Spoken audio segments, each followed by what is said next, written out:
Hi!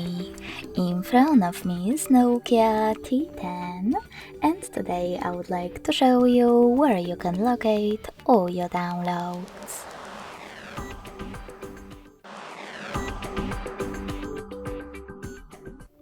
First of all, you need to find an app called Files, and when you find it, click on it.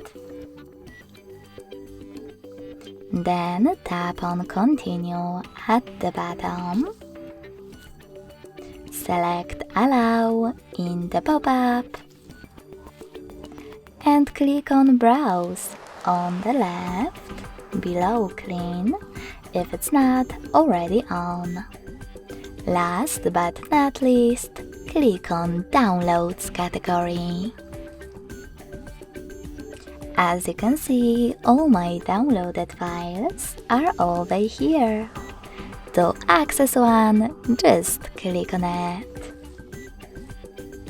Thanks so much for watching. If you enjoyed this video, don't forget to leave a like, comment and subscribe.